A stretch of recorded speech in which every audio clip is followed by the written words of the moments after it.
It's 8 o'clock on the Sunday evening. Hello and welcome. You're watching South Africa Tonight on ActionSA Channel 403. I'm Faith Mangope. Let's take a look at the top stories.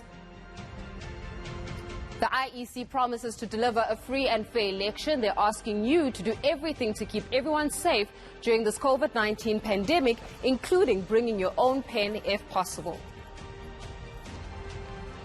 Have young politicians done enough to win the electorate? Well, I'll be joined in a moment by youth representatives from different political homes to find out if they think their campaign efforts will actually give them a win. And 3 people have died after Transnet pipeline exploded while attempting to steal fuel in Clearwood near Durban.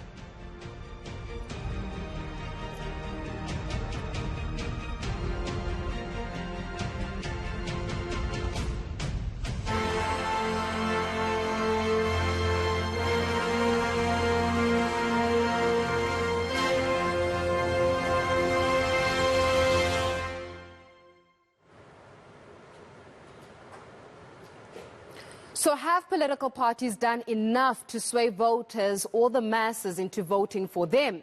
This year's local government could be hotly contested with the battle for key metros in the spotlight.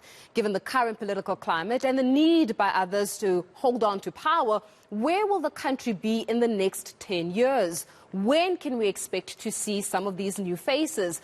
A new generation that will bring a new perspective into politics. Well, to speak about, are young people actually ready to take up the baton and lead? I'm joined now by a very youthful group to discuss the country's future and how the youth election campaign actually went. Well, joining me for this panel discussion, I'm going to introduce my guests for me on my right-hand side, probably your left. We're starting off at the far end. We've got Mpokang, who's from New Horizon Movement. We've also got Fasiha Hassan, who's from the ANC National Youth Task Team. We also joined as well from ActionSA by Sabelo Chalufu, that is, as well as Luyolo Mpiti, who's from the Federal DA Youth, joining us for this conversation. So panelists, thank you so much for your time this evening. I look forward to quite a robust conversation. And of course, what would the conversation be without some of our independent candidates as well? They will be joining us by our video wall. We've got Melzadek Hammond, who is an independent candidate. Melzadek, thank you so much for your time this evening, as well as Mlungisi Mabaso, IFP Youth Brigade National Secretary. Mlungisi, it's not the first time you and I have a conversation. Welcome this evening. I look forward to convening with you. And of course, this conversation is done in front of a live audience. We've got some young people that want to add their voices as well to this hot melting pot. So as well joining us, we've got Andy Leshawe, who's a youth activist. We've also got DK Patudi, who's joining us, as well as on the far right-hand side, we've got Honeymoon, a fantastic name, Honeymoon. I'm hoping that you will not send these political parties on honeymoon come the end of our conversation this evening. It's a robust conversation, and of course, as always, we encourage you as well to be a part of our conversation on our various platforms on social media. Make sure that you engage with us as well on our ENCA platform so that you can make your voice heard. Are young people ready to lead? Can they finally take up the baton? Or will their political mother bodies actually put a stop to it? We're going to start off on the far end side. I know that when it comes to various political movements and political parties and the political climate so far, many would say, yes, young people, it's our time to lead. Yes, young people, give us the youth vote. But not so long ago, as these surveys have been conducted by young people, we've got a lot of them that are showing some kind of voter apathy, saying, what is the point of voting if all these politicians are going to yield no results? What's your take on that? Well, it's true that we still have some of young people that are apathetic, and there are reasons to it. There are reasons to it, and the reason is that politics have failed them time and time again. Political parties have failed them time and time again. They've promised them everything, and to this day, they have not delivered. We have been promised free education since 1994. We had to be shot to get it. We have been promised free electricity since 1994. We have to barricade streets to get it. We have been promised a good life for all. But that meant a good life for all that are aligned to certain people and political parties. So there are reasons why young people aren't interested in voting and aren't interested in political parties, because what politicians and political parties have done is to monopolize the space. Political parties have found a way of monopolizing the space. If you go to Mfuleni, or if you go to Midval, or if you go to Lesedi, where I come from, you would think that municipal offices are regional offices, because everyone that is there, they are wearing party T-shirts, they are campaigning during municipal time. When you are a citizen or a resident in my municipality and you go to municipal offices, you feel out. Because politicians have decided to monopolize. If you want services in Mfuleni, when you go to municipal services, you must first greet people by saying, hey, how are you, comrade? So when you say that, how are you, comrade, when you're saying how are you, comrade, which political party are you referring to here? I'm referring to the failed ANC. Okay. That's the ANC that has failed Mfuleni since 1994.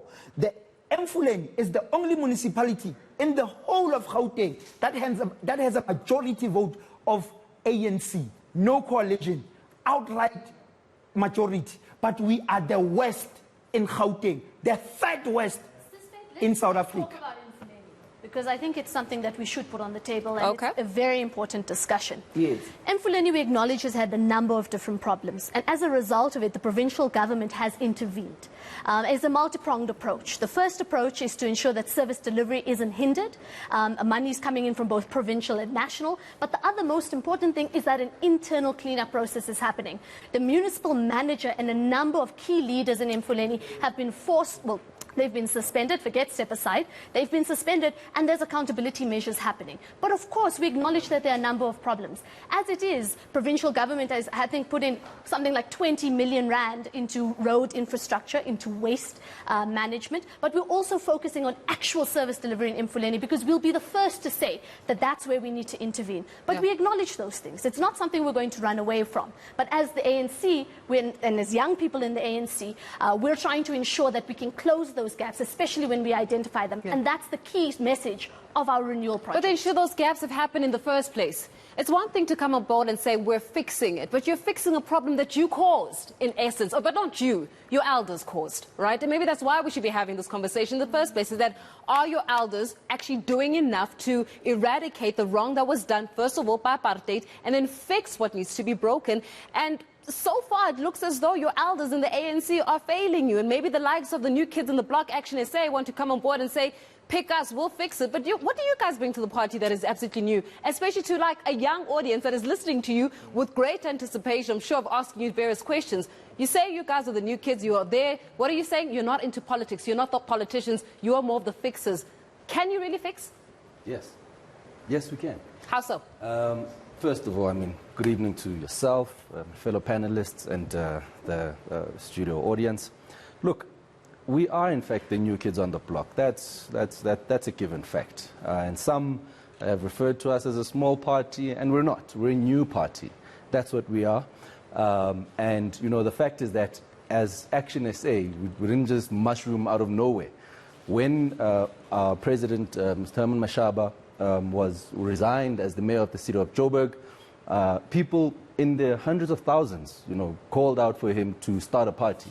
And he specifically said, look, I'm not going to do that just because I've heard a few people, thousands even at times, who have asked me to start a party. So I'm going to engage South Africans.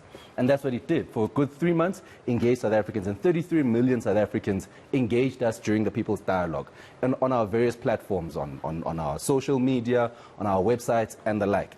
And in fact, let me give you an example. 42% of the people who engaged us during the People's Dialogue were young people between the ages of 15 to 34. 42% of those people who engaged us. That's not something to scoff at. And even right now, when you look at our digital properties on, say, for instance, Facebook, again, 42% of the people who engage us there are young people. Young people are engaging ActionSA because from the very beginning, when we started out from the People's Dialogue to date, at all times we have said, what is it that you want? We don't want to come and impose ideas on you, impose solutions on you. We want you to tell us, what it is that you want us to do. The issues that we have identified, are you in alignment with them? Do they resonate with you? And how would you propose that we resolve them? So even in our manifesto that we launched sometime last month, even that had gone through the similar sort of process, where we said, look, from our solutions blueprint that we have devised from the inputs that we received in the People's Dialogue stage, here's what we propose, but how do you see yourself fitting in your municipality that you live in? So it's I know that, Sabelo, we can expound further on that, and I want to get in. Before I go to a break, I want to add in your take on this one, Leola, because you actually saying, we want to engage young people on what they want to do. Young people are going to say, we all want to have a job. We all want to ensure that our school fees are paid. We all want to have free education, quality education, that is. These are wonderful, all want to have. At the end of the day is what you can deliver. Yes. Right? And in your perspective, has the DA even managed to deliver even half of what the people actually want? Well, good evening to you, Faith, and good evening to the listeners. I think very interesting points being made by the panel and specifically by ActionSA. I don't actually think that they're new kids on the block, because actually many of their leaders are former DA leaders. So many of them have actually been in politics for many years. The point of the matter is this: the DA is the only party on this panel that has actually shown that we can deliver. My brother here has mentioned Mfuleni. Midvaal is the #1 municipality in the entire province of Gauteng. We've shown in governance that we are ready to deliver to South Africans. Yes, there's improvements to be made. The top 5 municipalities in the entire country are run by the DA. So I think what we need to be discussing here is what party has shown the record of delivery of basic services and making sure that they deliver to South Africans. And that's the point. I hear what you're saying, but I don't know if the people in Khayelitsha will say the same thing to you. Maybe let's go to you as well, Mlungisi. I mean, from the IFP, it's all about how is it that you can reestablish yourself. And it looks as though when it comes to these local government elections, the IFP presents itself an opportunity to come back again and to reinstate itself as very powerful, particularly in some areas, many of the areas in KwaZulu-Natal. But does the IFP actually make way for young people to be in the fold? Typical example, well, let's not lie, Prince Mangosuthu Buthelezi was in power for a very long time before he handed over the reins. So what will happen to those that come after him? Well, thank you very much. Let's first appreciate the opportunity that you have afforded to us, and greetings to the young leaders that are in studio. Well, one must first indicate to say that it's not all the politicians that have failed the people of South Africa, it's only the ANC. And that must be very clear. And we cannot then be subjected to the failures of the ANC. And people start to say that politicians cannot be trusted because they have not delivered to their promises. But coming back to your question, the young leaders in the IFP have been afforded an opportunity to grow within the organization. They've been given a space in the executives to represent young people. That's why we've got more young people who are representing the IFP in all spheres of government, in the National Assembly, in Council. And even now, we've got more than 300 candidates, which comes from the Youth Brigade of the IFP. And they have been on the ground engaging with the young people. And even the former leader of the IFP, Umntwana Pindangen, who is now the president emeritus, have been on the ground making sure that he assists the young people to come out victorious in this election. Even our president, Mr. Honorable V.F. Hlabisa, has been on the ground assisting young candidates to reach out to all electorate in all corners of South Africa. So I can confidently and safely say that in the IFP, young people are afforded an opportunity and have been provided with resources to engage with young people so that when they vote on tomorrow, they know exactly what is it that the young people of the IFP represent and what is it that they stand to deliver to the young people of South Africa. Well, I definitely want to know exactly what does the young person in the IFP and who does the young person in the IFP represent, and maybe even hearing from young people whether or not the IFP speaks to them. Independent candidates, you know that they're coming up. This is the highly contested elections where we're seeing an unprecedented number of independent candidates. Melzadek, you won such an independent candidate. I guess the question then is, are you guys activists as independents? Are you politicians? the same politicians that young people are saying they don't trust? Or are you somewhere in the middle, so to say? How would you even identify yourself to a young person that says, actually, Gran Shap Shap, who are you people? Are you a politician or are you an activist? Yes, what a great evening to speak to the youth of South Africa. We as One Movement Cape Town, we really want to bring a uniqueness back as activists to our beloved South Africa. I just want to quote something. Nothing of greatness can ever achieved by any country without giving importance to the youth. Youth is an amazing thing because it is not only the hope of our future, but the actual strength of our nation as well. Our youth can create a difference only when they are empowered. Yeah. A country Can I just pause you for a little bit here? I want you to be real with me for a second, because you've got a number of young people that are listening to you. Don't read for a second. Talk to them. They can hear you. It's one thing to speak the politics, but it's one thing to talk to the people that have to vote for you tomorrow. So talk to them. What would you like young people to know about you as a leader? Yes, I want to know that I want to create a difference in the young people. Most of our young people are out there on streets that don't have work. And I want to urge that we need to create moral values for the youth of Cape Town, of the youth of South Africa. We want to empower the youth of South Africa. We want to bring back loyalty, dignity, identity and image to the youth of South Africa. Cape and we'll Town, talk in a short moment. as One Movement of Cape Town.